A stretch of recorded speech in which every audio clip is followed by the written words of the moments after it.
अपनी सेविंग को दो स्कीम ए और बी में लगाया 3:5 के रेशो में। सुधा ने दो स्कीम्स ए और बी में पैसा इन्वेस्ट किया है 3:5 के रेशो में। इन्हें स्कीम ए में अगर 3 रुपए इन्वेस्ट किया सुधा ने तो स्कीम बी में 5 रुपए इन्वेस्ट किया है 1.5 साल के लिए, ईच फॉर 1.5 साल, दोनों में ही 1.5 साल के लिए पैसा इन्वेस्ट किया गया, ईच फॉर 1.5 ईयर। तो सुधा ने दो स्कीम में पैसा लगाया, स्कीम ए और स्कीम बी में 3:5 के अनुपात में 1.5 साल के लिए। ठीक है, योजना ए 20% की दर से कंपाउंड इंटरेस्ट देती है जो कि हर 6 महीने में कंपाउंड होता है। बहुत बढ़िया सवाल। सवाल यह है कि स्कीम ए जो है वो इंटरेस्ट ऑफर करती है 20% का जो कि हर 6 महीने में कंपाउंड होता है। अब बताओ स्कीम ए में पैसा लगाया गया 1.5 साल के लिए, 1.5 साल के लिए पैसा लगाया गया, आप बोलोगे सर ब्याज हर 6 महीने में कंपाउंड होता है तो 6 महीने की 3 साइकिल बन जाएंगी, 6 महीना 6 महीना 6 महीना हो गया 1.5 साल, 6 महीना 6 महीना 6 महीना, बेटे क्या हो गया 1.5 साल हो गया, आप बोलोगे सर ब्याज अगर 1 साल में 20% है, ब्याज 1 साल में 20% है तो 6 महीने में कितना होगा 10%, ब्याज 1 साल में 20% है तो ब्याज 6 महीने में कितना होगा 10%, ब्याज की दर 1 साल में 20% है तो 6 महीने में कितना होगा 10%। तो स्कीम ए में कितना ब्याज मिलेगा, स्कीम ए में 10 10 10 का सक्सेसिव, स्कीम ए में 33.1% ब्याज मिलेगा। क्लियर है, लेंदी लैंग्वेज है।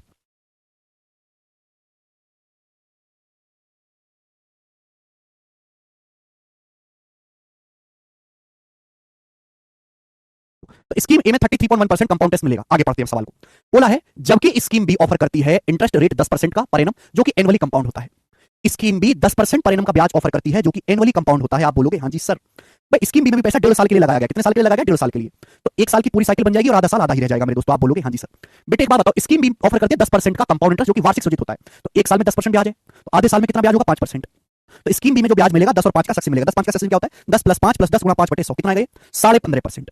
15.5% मेरे दोस्तों कंपाउंड इंटरेस्ट मिलेगा स्कीम बी में। आप बोलोगे हाँ जी सर स्कीम बी जो है वो हमें 15.5% का ब्याज देगी 1.5 साल में। ठीक है, यदि दोनों के if difference between the interest received from A and B 152.6 रुपए, यदि ए और बी से जो हमें ब्याज मिला है उस ब्याज के बीच अंतर 152.6 है तो पूछा है स्कीम बी में कितना पैसा इन्वेस्ट किया गया, स्कीम बी में कितना पैसा लगाया गया है, ये आपसे पूछा है मेरे प्यारे भाई। देखो सुधा ने दो स्कीम में पैसा लगाया है ए और बी में 3:5 के रेशियो में मेरे प्यारे भाई। स्कीम ए में 33.1% ब्याज है, स्कीम बी में 15.5% ब्याज है। तो आप मुझे बताओ दोनों स्कीम में पैसा इन्वेस्ट किया गया है, ए और स्कीम बी में जो पैसा इन्वेस्ट किया गया है वो 3:5 के रेशियो में इन्वेस्ट किया गया है।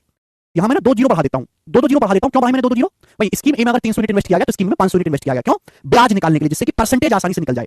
भाई स्कीम ए में कितना ब्याज है, स्कीम ए में 33.1% कंपाउंड इंटरेस्ट है। 300 का 33.1% कितना है तो आप कहोगे सर 99.3। तो स्कीम ए में इतना कंपाउंड इंटरेस्ट मिलेगा, स्कीम ए में इतना ब्याज आपको मिलेगा। स्कीम बी में कितना ब्याज है 15.5%। तो मैंने 2 जीरो इसलिए बढ़ाए जिससे परसेंटेज आसानी से निकल सके कि परसेंटेज से 2 जीरो कट जाती है।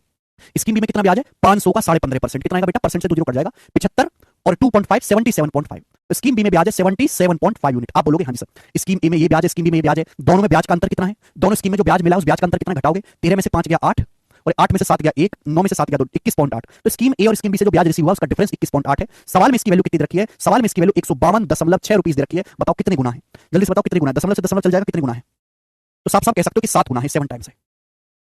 270 1400 18 7 126 14 126 15 126 7 गुना है। तो आपसे पूछा स्कीम बी में निवेशित राशि, स्कीम बी में कितना पैसा इन्वेस्ट किया गया 500 यूनिट, तो 500 यूनिट की वैल्यू भी 7 गुना होगी।